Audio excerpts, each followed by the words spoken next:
What's going on, everybody? Thank you for joining me. We're going to try something a little bit different. Took a little bit of a hiatus.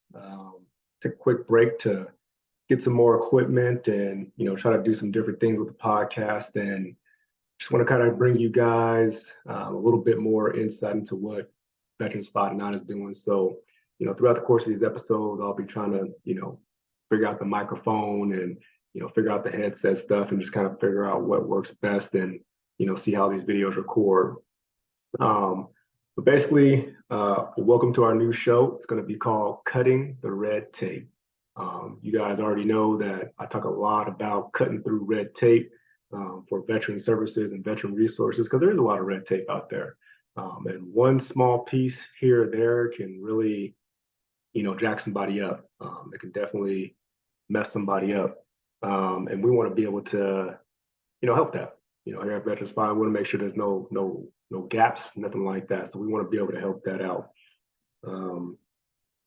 So every Monday, I'll be putting out these videos and, just kind of give you guys some insight. So hopefully you guys look forward to it, as you start your work week and you can say, all right, here's something that I can do to try to maybe help out or, bring some awareness. And hopefully this is not something that we're doing or something that we can, fix if it's within our organization.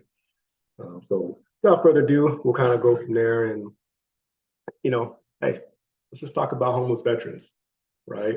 That's a big, big topic in our community. Very, very big topic in our community. How does one become homeless? How does a veteran become homeless, right? Do you know any homeless people? What's the perception in their mind? Is the perception in their mind just a homeless person that's, sleeping by a trash can or alleyway somewhere? Is that the notion that we have of a homeless individual when we think of that person in our head? How did you get to become homeless? Many different ways, right? I mean, what if you were facing a domestic violence situation and you had to get out? What if you became evicted, because bills piled up on you? You didn't have, any type of emergency funding and something happened and you couldn't pay for it. How many guys out there, how many people in the United States are living paycheck to paycheck? Maybe if you're married or you got some family, maybe you got to weather that storm through credit cards and, asking family. But, what if you're single and something happens and you don't have $1,200, $1,300, $1,400 to, cover a cost and, that starts to derail you. And what if you have kids, right? What if you have kids? You may be screwed. You may be absolutely screwed. And that's kind of the situations that happens out here.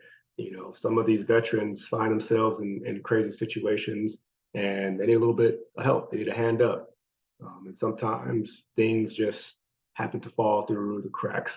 So all these scenarios that I'm giving you guys, all these things that I'm going to be talking about are things that have happened. Cases that I've dealt with throughout the week that are just kind of slightly altered or changed. And just to kind of give you guys just what's going on. So in this particular case, I had a few veterans reach out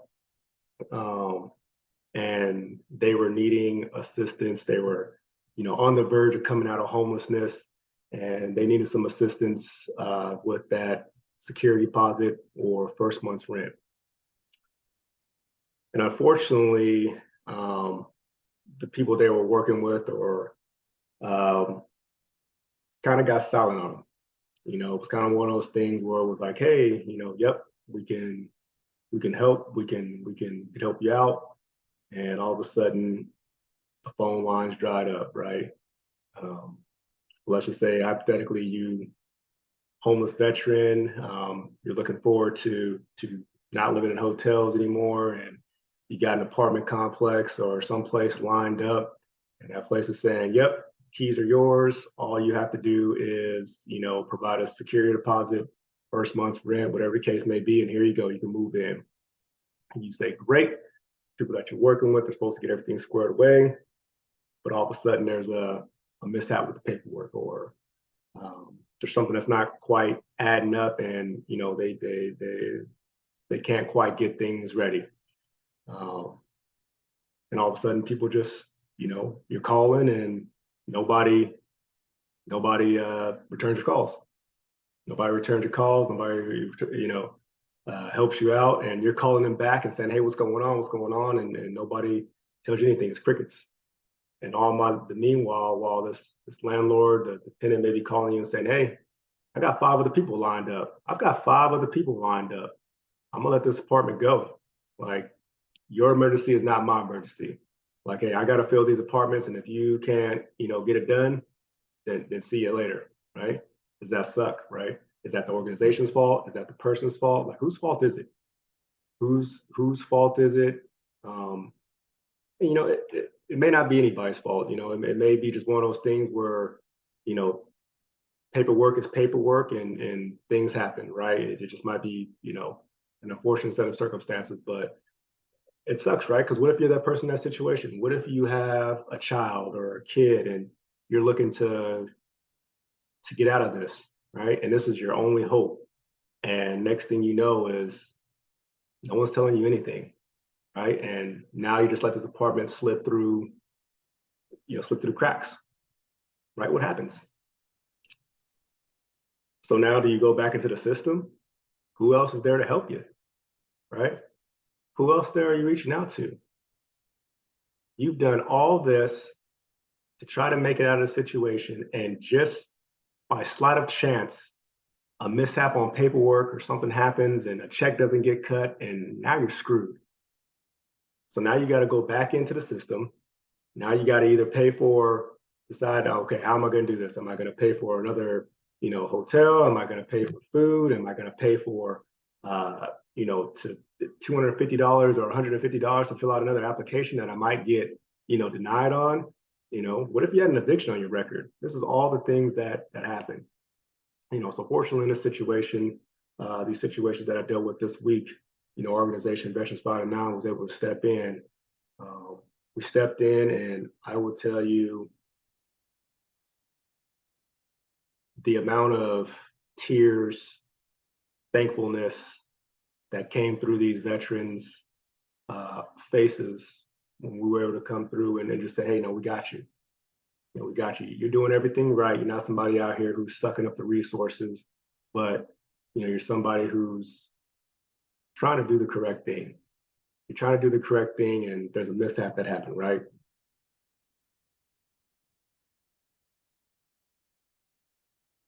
There's a mishap that happened, and it really wasn't your fault, right? But now that we're here, if this falls through the cracks, you're back in the system again.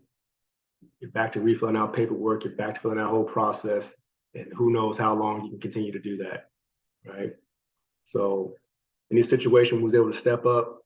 We're definitely able to step up. We're definitely able to help out. And just the amount of gratitude on their face was just phenomenal. And that's what we're here to do. I was glad to be able to help in that situation. I was glad to be able to be that emergency resource and come through. I don't think people realize when you're down and out, when you're in a bad situation, when the deck is stacked against you, and nobody's returning your phone calls, what that feels like. You may not have been homeless, but maybe you do know somebody who's homeless. Maybe you do know somebody who's been through that struggle, and somebody who's on a cusp, and they're right there getting ready to get out, and then something happens, right? Job doesn't go through, application, something falls through the cracks, and now that person's back on the streets again, and they may say screw it at that point, start using different things to cope, and now we've lost them.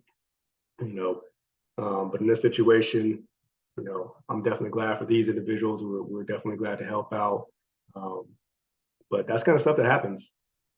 That's kind of stuff that happens out there. And when it's coming up on Friday, or when that tenant's saying, "Hey, we need this check immediately," and that's kind of stuff that we deal with. That's kind of emergencies. Those are the kind of emergencies that put people back, on the streets, in the system. That's kind of stuff we want to stop. We want to keep the progression of housing going forward, right? We want to keep getting people off the streets. We want to keep getting these veterans off the street, especially if you got families. And that's one thing we don't want is a veteran and their children on the street. That's a crappy situation. We do not want that. We do not want that. So yeah, I was glad I was able to help the situation out, and it was fantastic.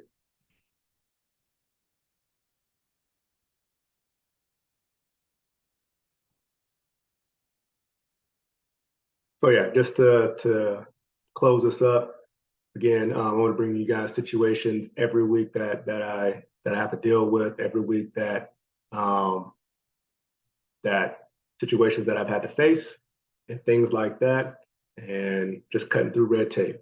So this was few individuals that needed security deposits, rent, and we were able to jump through them quickly. And it was fantastic. So um, yeah, I'm grateful to do it, happy to do it.